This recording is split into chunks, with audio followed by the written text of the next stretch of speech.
When a tree forgets its roots, the storm reminds it.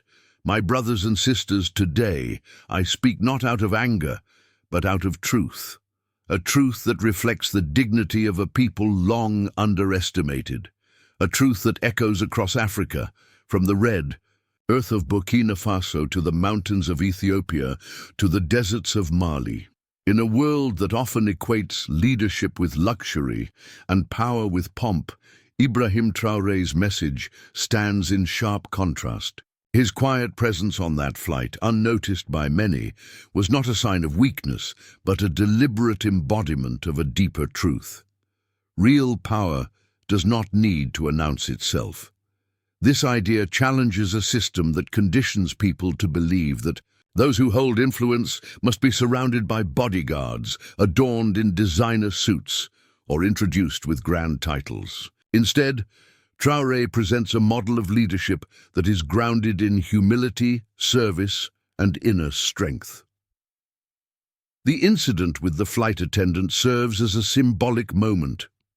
She did not recognize him because she, like many others, has been taught to associate power with visual symbols, money, fame, prestige. But Traoré, a president chosen by his people in a time of crisis, chose to walk among citizens, travel without display, and live without unnecessary excess. This is not because he lacks authority, but because he understands that true leadership is rooted in action, not appearance. Such a posture reflects a revolutionary idea that dignity and power come from purpose, not from how loudly one demands. To be seen, in African culture and in many revolutionary traditions, the strongest leaders have often been those who listen more than they speak, who work more than they boast. Traoré is part of this lineage, redefining what it means to lead in modern Africa. He reminds us that a leader's presence should not be measured by how much space they take up, but by how deeply they impact the lives of their people. This is not merely about optics. It is about restoring respect to values that have been eroded by colonial conditioning. For too long, Africans have been made to feel that they must imitate foreign standards of success to be taken seriously. Traoré rejects this notion. By refusing to perform power in the way the world expects, he asserts that Africa's future will not be built on imitation, but on authenticity. In his silence and simplicity, there is a roar louder than any applause. A call for a new kind of power, quiet, firm, and rooted in truth. Disrespect, in many cases, reveals far more about the one giving it than the one receiving it. In the story of the flight attendant who dismissed Ibrahim Traoré without recognizing him, we see a deeper issue at play, not just individual ignorance, but a broader societal mindset shaped by prejudice, stereotypes, and superficial judgment. Traoré's calm reaction to the disrespect was not just an act of maturity, but a reflection of his understanding that perception is often flawed. He was not offended because he knew that her inability to see his worth did not diminish it. This moment becomes powerful because it speaks to a larger truth faced by many Africans and people from marginalized backgrounds. Across the world, people are judged by what they wear, how they speak, or the position they visibly hold, rather than the depth of their purpose or the impact of their actions. The flight attendant did not recognize Traoré as a head of state, because her idea of power likely did not include a humble African man dressed simply, without security detail or luxury around him. Her reaction was not to a person, but to an image that did not match her learned expectations. Traoré's experience serves as a mirror to the everyday reality of countless individuals who are overlooked, disrespected, or underestimated because they don't fit into the narrow definitions of status or importance. The world often teaches people to look up only to what shines, but forgets that the most powerful forces, like the roots of a tree or the foundations of a house, are often unseen. Rather than react with anger, Traoré used the moment to expose this faulty lens. His message is that identity and worth should not be dictated by recognition or approval. This is a powerful lesson in dignity. When you know who you are, others' perceptions lose their power over you. The flight attendant's mistake was not recognizing Traoré, but assuming that someone who appeared ordinary had no importance. In that one incident lies a warning and a lesson. To judge someone by surface alone is to risk missing the giants walking quietly among us. And in that oversight, the disrespect does not stain the one judged, it exposes the blindness of the one who judged. The dignity of Africa is not a favor to be granted by others. It is a right rooted in history, sacrifice, and the resilience of its people. Ibrahim Traoré's speech turns a personal moment of disrespect into a powerful declaration. The time when Africans accepted being treated as second-class citizens is over. The flight attendant's dismissive behavior may have seemed minor, but it represents a much deeper issue, a pattern of disrespect that Africans have faced globally, often being looked down upon or dismissed unless accompanied by visible symbols of wealth or Western validation. For centuries, Africa has been misrepresented, its people underestimated. From colonization to modern-day global systems, Africans have often been told that they must seek approval, dress a certain way, speak a certain language, or imitate foreign cultures in order to be seen as worthy. This narrative has led many to internalize the idea that their value must be proven, not inherent. Traoré firmly rejects this notion. By highlighting this incident, he asserts that African dignity is not something to be negotiated, it is something that must be defended, with or without acknowledgement from others. This message is especially important for the African youth, many of whom continue to face discrimination when they travel, study, or work abroad. Their confidence is often tested not by their own doubts, but by a world that refuses to recognize their worth unless it fits into a narrow, Western-approved mold. Traoré's quiet pride on that flight and his refusal to demand recognition sets a powerful example. Respect is not begged for, it is commanded through self-respect and unwavering identity. By standing his ground, not with arrogance, but with certainty, Traoré reminded the world that African leadership, intelligence and power do not always come packaged in the forms the world is used to. The soil of Africa has produced kings, warriors, scholars and visionaries. That legacy runs deep. Disrespect, whether subtle or overt, is not only a failure to see the individual, it is an insult to the heritage they carry. In reclaiming dignity, Africans are not asking to be elevated above others. They are simply refusing to be placed below. This is the quiet revolution Traoré embodies, a leadership that wears its identity with pride and demands respect, not with noise, but with undeniable presence. One of the most powerful truths in Ibrahim Traoré's message is the reminder that humility should never be mistaken for weakness.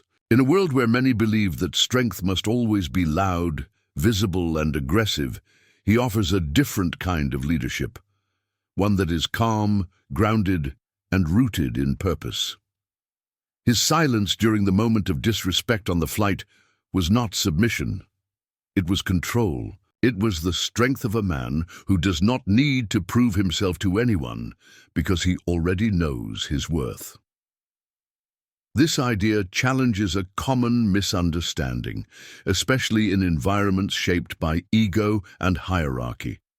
Many people associate power with speaking over others, demanding recognition, and asserting dominance. They believe that if someone is quiet or reserved, they must be uncertain or insignificant. But history has often shown the opposite. Some of the most effective and transformative leaders have been those who led with humility, not with arrogance. They listened before they spoke, acted before they boasted, and served before they ruled. Ibrahim Traoré represents this rare kind of leadership. He does not feel the need to constantly remind others that he is a head of state. His confidence is not built on applause or titles. It is built on responsibility. The weight of serving a nation at war, of standing against foreign exploitation, and of defending the sovereignty of his people does not allow room for ego. That is why he walks quietly, even when he carries the hopes of millions. In African tradition, the strongest warriors are often the quietest. They know that strength is not about who shouts the loudest, but about who stands firm when the world is watching, and when it is not. Humility, in this sense, is not about lowering oneself. It is about being grounded enough to rise above the noise. It is about understanding that your value does not depend on how others treat you, but on how faithfully you serve your purpose. Traoré's example teaches us that a humble heart can carry a revolutionary spirit. It shows us that true leadership is not about being seen, it's about making an impact. And in choosing humility over pride, he demonstrates a strength that no disrespect, no ignorance, and no insult can ever shake. The moment of disrespect that Ibrahim Traoré experienced was not a personal insult, but a reflection of a larger systemic issue.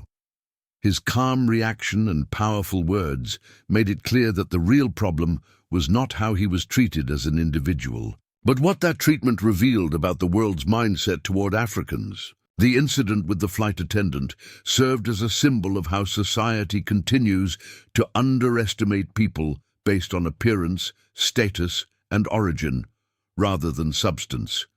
Traoré understood this and did not let his ego take control. Instead, he turned a moment of ignorance into a lesson on perception and truth. When someone in a position of service fails to show respect to a head of state because he does not look powerful, it exposes how deep the conditioning runs. There is an unspoken expectation that power must always appear in a certain way. Western suit, expensive watch, grand entourage. Anything outside of that image is assumed to be ordinary or less important.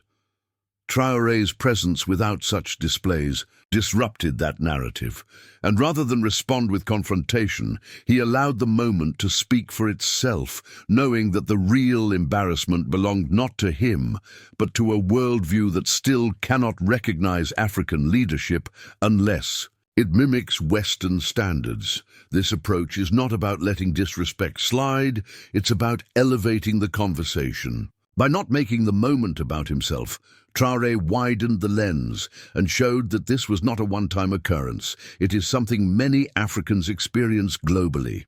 His refusal to be reactive shows strength, maturity, and a deep understanding. The changing perception requires more than personal pride.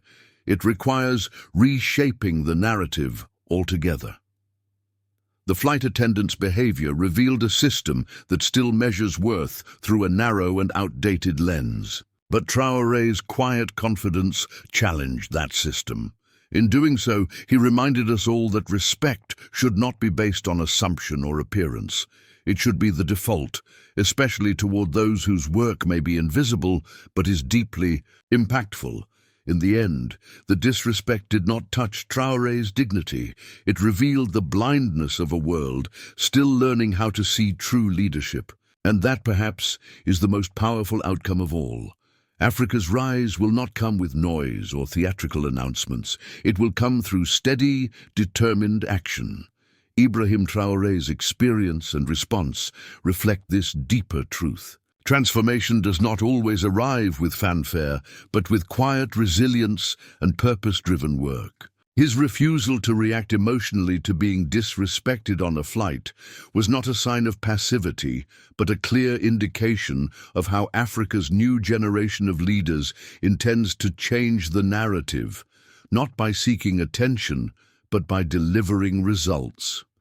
Throughout history, people have often associated progress with volume, loud speeches, visible wealth, grand public gestures. But Traoré represents a different philosophy. His leadership style is rooted in substance over style, action over appearance. When he says that Africa will rise through work, not through recognition, he speaks to a long overdue shift in mindset. For too long, the continent has been expected to prove its worth on the world stage by adopting foreign standards and seeking external validation. But that time is ending. Traoré's quiet presence on that flight was more powerful than any announcement. It was a statement that African leadership does not need to be dressed up in symbols to be real. The world may not recognize the face of every African leader, but it will soon come to recognize the force of their decisions, the strength of their communities, and the unshakable determination of their youth. This is the revolution Traoré embodies, not one built on protest alone, but on rebuilding institutions, reclaiming resources, and reshaping education, health, and security systems from the inside out. What makes this approach even more powerful is that it resists the need for external approval. Traoré is not trying to impress the world. He is trying to serve his people, and in that commitment lies the true force of African renewal. The continent is no longer asking for a seat at the table, it is building its own. And those who underestimated its leaders will soon find themselves looking back in surprise, wondering how so much change happened while they weren't paying attention. In silence, Africa is organizing. In humility, it is growing stronger. And through leaders like Traoré, it is proving that true power is not spoken, it is demonstrated. Through work, through service, through unshakable vision.